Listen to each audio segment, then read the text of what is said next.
Imagine stepping onto the red dust of Mars, looking up to see a pale sun in a pink sky. Today, we're embarking on a thrilling journey to discover if we could actually live on the red planet. Let's explore the possibilities and challenges of making Mars our second home. 1. Getting there. The journey to Mars. Our first big challenge, simply getting there.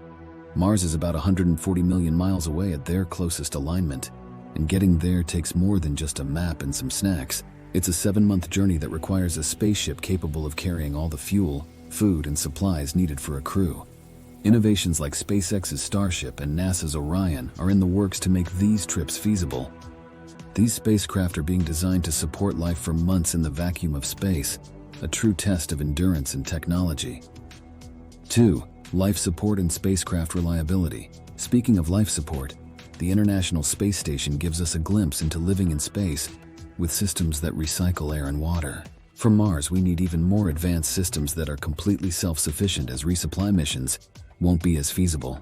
After all, it's a 7-month trip with current technology, and supply ships would either have to be impossibly huge, or they would have to be much, much faster. Even if we could theoretically create a warp drive, there are significant unknowns regarding whether humans and the spacecraft itself could withstand the physical conditions of warped space-time. This includes potential extreme gravitational forces, radiation exposure, and the effects of rapid acceleration and deceleration. And let's not forget the reliability of these spacecraft. They need to operate flawlessly for up to 9 months to Mars, and potentially years in the Martian environment. That's a whole new level of safety and dependability. 3. Psychological and health considerations. Travel to Mars isn't just a physical challenge, but a mental one too. Astronauts face prolonged periods of microgravity, affecting their bone density, muscle mass, and overall health. Astronauts in a microgravity environment lose 1–2% of their bone density every month. Although there is some gravity on Mars, so the effect should be less. Scott Kelly actually spent a year in space, leading to a more active immune response and changes to his bone activity. Those changes, however, mostly return to normal within 6 months of the spaceflight's end. They'll need specialized exercise equipment, and possibly even artificial gravity to stay healthy. Plus, there's the radiation.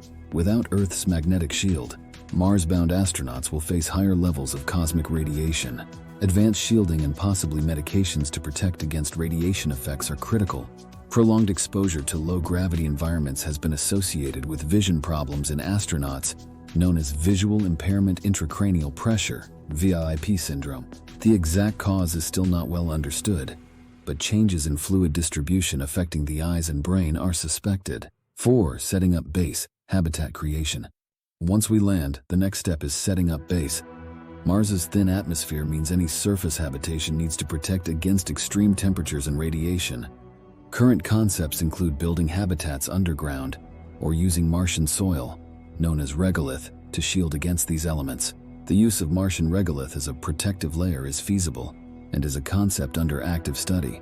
Initially, setting up a habitat on Mars would require substantial materials and equipment from Earth.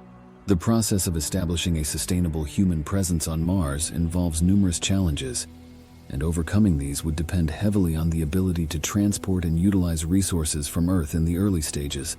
Early missions would need to carry prefabricated habitats, life support systems, scientific equipment, and tools necessary for construction and maintenance.